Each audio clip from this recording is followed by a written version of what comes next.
in the 16th Psalm, just for a way of reading the last verse. Thou wilt show me the path of life, and in thy presence is fullness of joy. At thy right hand there is pleasure forevermore. And now, you know I wouldn't try to preach. I would just like to talk to you a minute. Or say, for instance, about 15, 20 minutes. David here was speaking of life. Thou wilt show me the path of life. Did you notice it? Will you show me? Or could you show me? I hope you show me. Thou wilt show me. I believe that everyone that God has called will hear and will come. I believe that that's what we are facing now in our meetings. We can only sow the seed. Some will fall by the wayside. Some will fall one way and some fall another, but some will fall on good ground. That is right. Show me the path of life. Now, life is the greatest thing that we could achieve. There's nothing no greater than life. If I could go to glory this morning and we could all go up there and I could meet Abraham, what's the greatest thing there is, Abraham? He'd say, life. No matter what anything else is, life is the greatest thing that anyone can achieve, is life. What would you give for life? I've got a book at home, and I believe it was wrote by Brother Nugent, chaplain from the prisons, and he gives the testimonies in this book of the great people that's died on earth, and from the time of Christ down.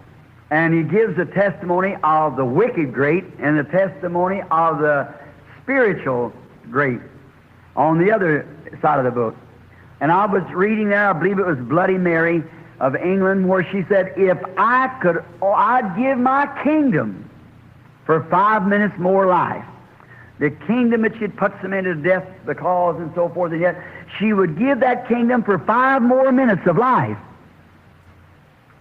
I still remember the testimony of Paul Rader right out here when he died there in the tabernacle, or had the tabernacle, when he said, when he was dying, he called Luke his brother.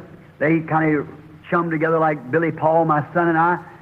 And I understand it from the Moody School that they had a quartet in there singing. And Paul had a sense of humor. They're singing, Nearer My God to Thee, and he said, hey, who's dying here, me or you?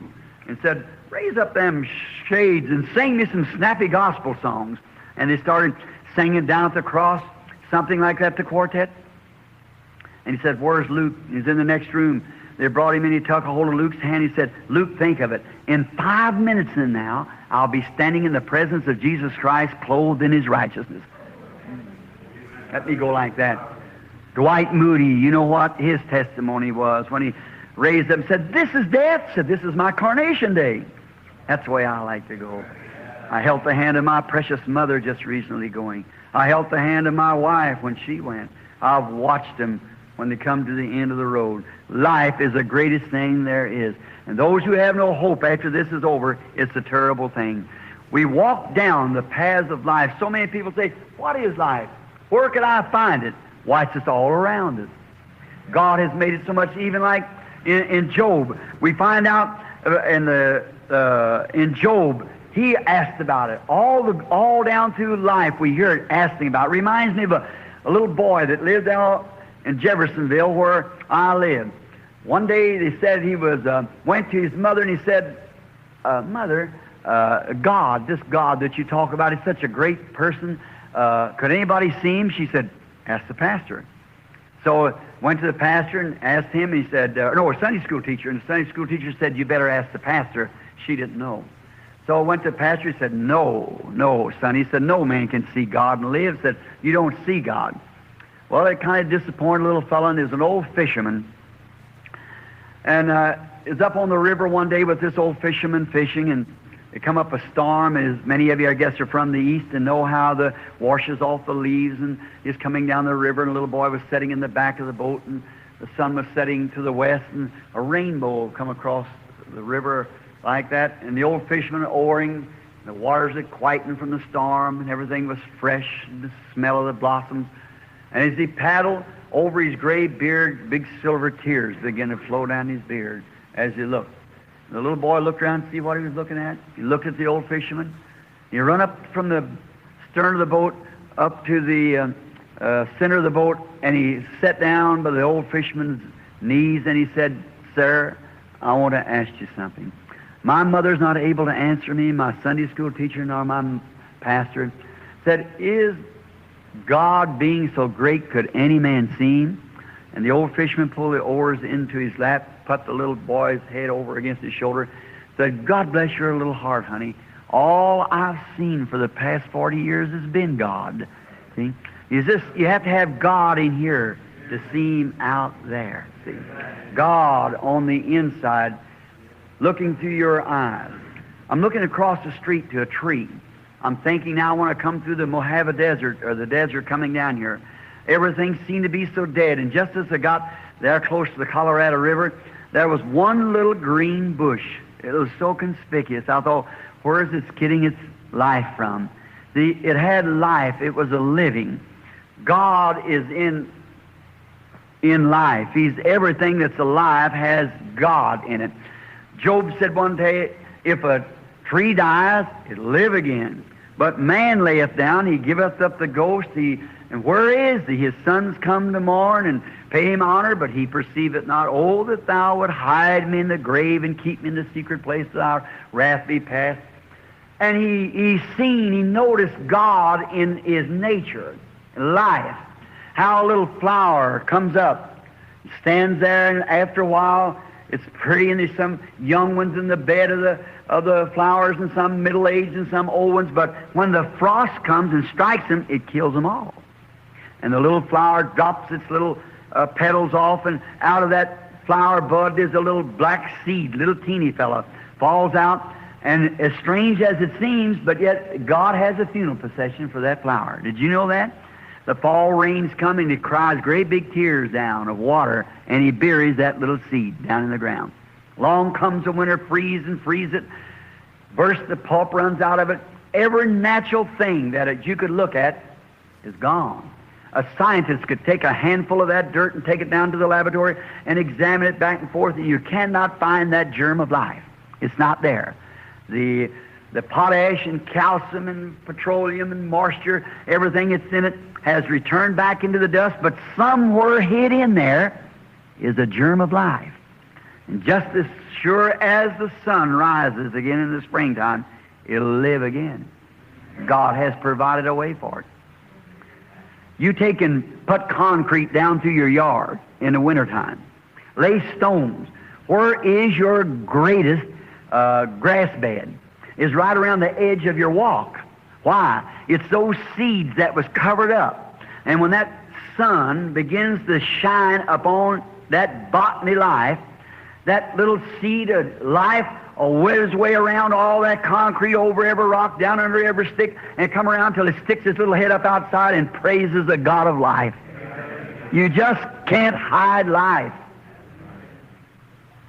That's what we're here for, brethren. To bring life. Not long ago I was eating dinner with an old Methodist minister, gracious old saint of God. He had the Holy Spirit in his life. And we were listening to the agriculture hour come on from Louisville, and the 4-H club had a machine that they could perfect a grain of corn so perfect that it would make just as good a cornbread as the one that's grown out of the field. Same kind of corn flakes. And actually you could cut them open, put them in a laboratory, and his heart was in the right place, the right amount of moisture and potash and all that's in the corn. You could not separate them once, mixed them together. You could not tell one from the other. It was so perfect. He said the only way that you can tell which is which is bury them. The one that the machine made and rots, and that's all of it. But the one that God growed, it's got a life in there that'll rise up again. A man might look like a Christian, impersonate a Christian, or walk like a Christian, or so forth, but unless that germ of life is there, he cannot rise again. Jesus said, I come that they might have life, Zoe, God's own life in them. And there's everything that had a beginning has an end. It's those things which had not a beginning that has no end. There's only one thing that never had a beginning. That was God. And we become His children, part of Him. Then Zoe, God's own life, eternal life, is imparted to us. And that's the only way that we can live, and that's the only way that our lost friends out here, even church members, can ever live again, is because Zoe has been imparted to them, and we become a part. Did you notice on the day of Pentecost how that this great pillar of fire, which we all know was the messenger of the covenant, which was Jesus Christ, that Moses sustained the reproach of Christ, greater riches than the treasures of Egypt, for he forsook Egypt, following that great messenger, this light. On the day of Pentecost, when this great light came in there, God divided Himself. Tongues of fire set upon each of them. And they were all filled with the Holy Ghost and began to speak with other tongues as the Spirit gave them utterance. God separating Himself from one being to being in His church. Dividing His life with His people. That's the message we must get to the people. They'll perish without it. They have to. My old mother just passed away recently when I stood by her side, and she said, Billy, all of our children her children was standing there. What was living? 2 of us was gone out of 10. And the girl, she looked at me and she said, first she looked at Dolores, she said, my last and my first. And Mother was a gracious Christian. And I led her to Christ and baptized her many years ago. And she said, Dolores, you've been good to me. You've helped me. You have done me a washing for me when I've gotten old and can't wash. You come down to clean up my house. You do these things. She said, I love you, honey. And Dolores, a young Christian, standing there choking, looking down, and said, Mother, it was so little. She said, Billy, you seen that I didn't go hungry? And I said, Mama, how many times have you walked away from the table so I could have something to eat when we had nothing to eat? And I said, it's just a duty, Mother. And she said, then you kind of been a spiritual guide to me, Billy. You baptized me. You've told me the way of life. I said, Mama, you know our background is Catholic.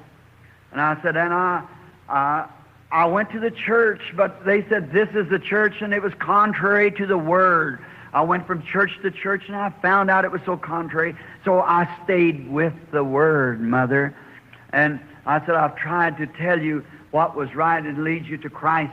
And the dear old saint went away to meet God, and then I committed her soul back to God. Dolores called me, and she said, Billy, I just can't get over it. She said, Mother. I said, Dolores, look out across the road from where you live. Isn't there a large oak tree standing there? She said, yes, this was just a few days before Mother died. And she said, yes. I said, it's coming fall now. I said, about a month ago, those leaves were real pretty and green. Yes, she said, Bill.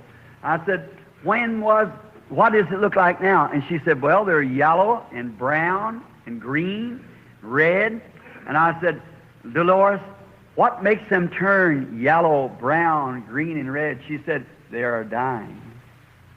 I said, when was the tree its prettiest? She said, now.